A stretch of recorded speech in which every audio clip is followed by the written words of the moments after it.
3, 2, 1, 0. Plus 5 seconds. P3 tracking. P1 tracking. Off normal. भव्य उत्थापन LVM-3 OneWeb।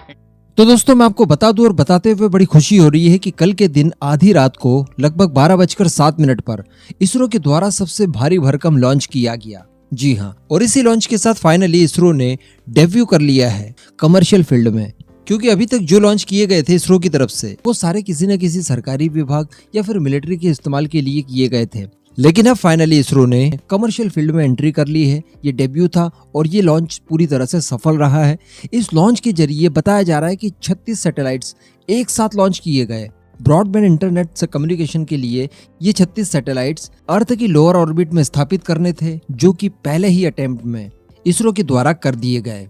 और इसके लिए इसरो ने इस्तेमाल किया था GSLV Mark 3 या फिर LVM-3 जिसे कहा जाता है, उस रॉकेट का, जिसकी पेलोड उठाने की कैपेसिटी है 8000 किलो। दरअसल मैं आपको बता दूं कि यूके की एक कंपनी है OneWeb, उसके द्वारा डेवलप किए गए 36 की संख्या में ब्रॉडबैंड सैटेलाइट्स को इसरो द्वारा लॉन्च करके अर्थ की निचली ऑर्बिट में स्थापित किए गए हैं। दरअसल आंध्र प्रदेश के श्रीहरिकोटा स्पेस स्टेशन के जो लॉन्च पैड था वहां से VLM Mark 3 को लॉन्च किया गया। दरअसल यूके की इसी कंपनी यानी OneWeb ने भारत की एक company new space India limited के साथ एक करार किया है और इसी करार के तहत ये सैटेलाइट्स बनाए गए थे, जिन्हें की लॉन्च करने की जिम्मेदारी इसरो को दी गई। आप जानते हैं कि एक साथ मल्टीपल सैटेलाइट्स लॉन्च करने के मामले में इसरो का कोई दूसरा ऑप्शन नहीं हो सकता। इसरो ने दुनिया भर के कई सारे देशों के कई सारे सैटेलाइट्स को एक साथ लॉन्च किया है। एक बार तो DRDO ने 101 सैटेलाइट्स को एक ही साथ एक ही अटेम्प्ट में लॉन्च किया था और पूरी तरह से सफलता हासिल की थी। ये इसरो का सबसे बड़ा कारनामा था और इस बार कमर्शियल फील्ड में 36 सैटेलाइट लॉन्च करके फिर से DRDO ने इतिहास रचा है।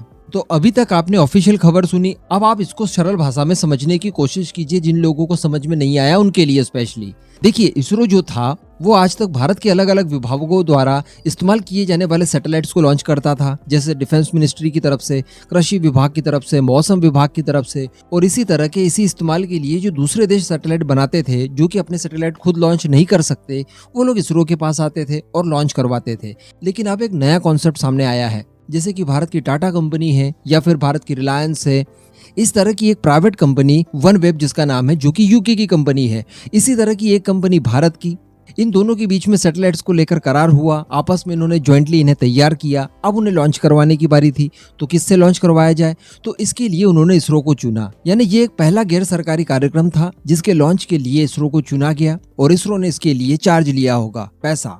तो बताया जा रहा है कि ये केवल एक शुरुआत है। ऑब्वियसली इससे पहले आज तक ऐसा काम पहले इसरो द्वारा नहीं किया गया, लेकिन शुरुआत यहाँ से हो जाती है। इसके बाद अब प्राइवेट सेक्टर की जिन जिन भी कंपनीज को अपने अपने सैटेलाइट्स को लॉन्च करवाना है वो डेफिनेटली इसरो के पास आएंगी। इसके पीछे के कई सारे कारण हैं। इसरो एक बहुत ही ज्यादा भरोसेमंद स्पेस एजेंसी है, दुनिया भर में इसरो का नाम चलता है, यहाँ तक कि नासा के भी कई सारे काम इसरो करके देता है। और इन सब खूबियों के बावजूद इसरो के द्वारा सैटेलाइट लॉन्च करवाने की जो लागत आती है वो दुनिया भर में सबसे कम है। तो ये सारे कारण हैं कि दुनिया भर की प्राइवेट कंपनियां अब इसरो की तरफ देख रही है। इससे इसरो को जबरदस्त फायदा होने वाला है। इन फ्यूचर आप देख लीजिएगा कि इसरो के पास बिल्कुल समय नहीं रहेगा, इतने सारे लॉन्चेस के लिए कॉन्ट्रैक्ट साइन होने वाले हैं। तो जिस तरह से एलन मस्क की कंपनी सैटेलाइट के जरिए इंटरनेट प्रोवाइड कराती है, ये कंपनीज भी भारत की और यूके की कंपनी मिलकर सैटेलाइट के जरिए इंटरनेट प्रोवाइड कराने वाली है। उसके लिए ही ये सैटेलाइट बनाए गए थे, तो उन्हीं को लॉन्च करवाने के लिए उन्होंने इसरो का दरवाजा खटखटाया। और ये अपने आप में एक रिकॉर्ड बन गया है कि इतने भारी भरकम रॉकेट्स एक साथ लॉन्च किए गए और वो भी सफलतापूर्वक। किसी भी तरह की इसमें कोई प्रॉब्लम नहीं देखने के लिए मिली। इसके लिए तैयारी काफी पहले कर दी गई थी, घोषणा भी काफी पहले कर दी गई थी। कुल 24 घंटों की उल्टी गिनती शुरू करवाई गई और अंततः 12:07 पर श्रीहरिकोटा से इसे लॉन्च कर दिया गया। इसी मौके पर एक प्रेस कॉन्फ्रेंस करते हुए इसरो के जो चीफ हैं डॉक्टर S सोमनाथ जी, उन्होंने ये खुशखबरी पूरे भारत को दी। उन्होंने कहा कि चंद्रयान 3 का काम भी लगभग पूरा हो चुका है और इसकी फाइनल टेस्टिंग की जा रही है। यानी एकदम ही फाइनल फेज में आप समझ लीजिए कि चंद्रयान 3 पहुंच चुका है। हालांकि इसके लॉन्च में बताया जा रहा है कि अभी थोड़ा सा और समय लगने वाला है।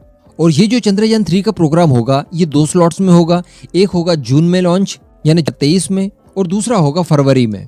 तो इस तरह की तैयारी है कुल मिलाकर इसरो की, और ये बहुत ही शानदार चीज है। अब इस पूरे मुद्दे पर दोस्तों आपका जो भी मानना हो नीचे कमेंट करके जरूर बताइएगा।